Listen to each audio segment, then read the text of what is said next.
मेरी बहू रोज रात 2 बजे चीखती और रोती। एक रात तो ऐसा हुआ जो हमने कभी सोचा भी नहीं था। 2 बजे मेरी बहू कमरे से बाहर आकर बैठ गई। उसके बाल खुले थे, शरीर पर कपड़े कहीं भी जा रहे थे। वो ऐसा क्यों करती थी, यह सच सामने आया तो मेरे पैरों तले जमीन खिसक गई। मेरे बेटे राजीव की शादी मैंने बड़ी मुश्किल से तय की थी। वह एक लड़की से प्यार करता था, लेकिन मुझे लगा कि वह हमारे परिवार और मेरे बेटे के लिए सही नहीं है। मैंने उसे बहुत समझाया और उसकी शादी सुधा नाम की एक सीधी-सादी संस्कारी लड़की से करवा दी। मुझे लगा कि सुधा हमारे परिवार और राजू के लिए सबसे बेहतर होगी। शादी के बाद सुधा घर के कामों में लगी रहती थी और बड़ों का पूरा सम्मान करती थी। उसकी परवरिश और स्वभाव देखकर मुझे लगा कि मैंने अपने बेटे के लिए सही लड़की चुनी है। लेकिन शादी के कुछ दिनों बाद एक रात करीब 2 बजे मेरे बेटे के कमरे से सुधा की चीखने की आवाज़ें आने लगी। मैंने और मेरे पति ने इस पर ध्यान नहीं दिया, सोचकर कि यह पति पत्नी का वापसी मामला है। अगली रात फिर वही हुआ। जो सुधा की चीखें सुनकर मेरी बेटी डर गई और हमसे सवाल करने लगी। लेकिन हमने यह तय किया कि वह सुबह इस बारे में राजीव और सुधा से बात करेंगे।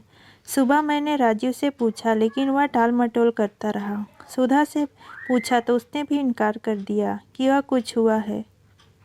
उसकी आंखों और चेहरे की थकान साफ दिख रही थी कि वह रात भर सो नहीं पाई। फिर भी हर रात वही घटना होती रही। सुधा की चीखें सुनाई देती और हमारा पूरा परिवार बेचैन हो जाता। एक रात सुधा अचानक अपने कमरे से बाहर आकर चौक में बैठ गई। उसके बाल खुले हुए थे, कपड़े अस्त व्यस्त थे और वह जोर जोर से रो रही थी। यह देखकर हम सभी डर गए। राजू ने बताया कि यह हर रात होता है और सुबह सुधा को कुछ भी याद नहीं रहता। सुबह मैंने फैसला किया कि सुधा को उसके मायके भेज दूंगी। राजू ने सुधा को उसके घर छोड़ दिया और वह वहाँ की स्थिति साफ की। सुधा के परिवार ने कहा उनकी बेटी कभी ऐसा व्यवहार नहीं करती थी। मैंने खुद को कोसा कि मैंने शायद राजीव की शादी ठीक से नहीं सोची। 3 महीने तक सुधा मायके में रही। राजीव ने साफ साफ कहा कि वह सुधा को वापस नहीं लाना चाहता। लेकिन फिर एक दिन सुधा खुद अपना सामान लेकर हमारे घर आ गई। उसने मुझसे कहा, माँ जी, मैं जानती हूँ कि आप क्या सोच रही हैं, लेकिन सच सुनिए। सुधा ने जो बताया वह सुनकर मेरे पैरों तले जमीन खिसक गई। उसने कहा कि यह सब नाटक राजीव ने उसे करने के लिए कहा था, ताकि वह हमारे घर से डरकर चली जाए और वे दोनों अलग रह सकें। राजीव चाहता था कि सुधा परिवार से अलग होकर बड़े शहरों में उसके साथ रहे। सुधा ने पहले मना किया, लेकिन जब राजीव ने उससे बात करना बंद कर दिया तो उसने उसकी बात मान ली। सुधा की सच्चाई सुनकर मुझे बहुत दुख हुआ। राजीव ने गुस्से में कहा कि उसने सुधा को सिर्फ मेरे खिलाफ बदला लेने के लिए ऐसा करने को कहा था।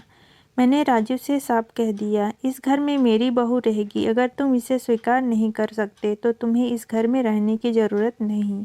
धीरे धीरे समय के साथ राजीव सुधा को स्वीकारने लगा। मैंने अपने बेटे के लिए सचमुच हीरा चुना था, लेकिन शायद मेरा बेटा ही उसके लायक नहीं था। मैंने सुधा को गले लगाकर कहा कि वह इस घर का हिस्सा है और हमेशा रहेगी। थोड़े समय बाद सब ठीक हो गया और हमारा परिवार फिर से खुशहाल हो गया। दोस्तों, आपको ये कहानी कैसी लगी कमेंट में ज़रूर बताएं। अच्छा लगे तो चैनल को लाइक, शेयर और सब्सक्राइब ज़रूर करें। धन्यवाद।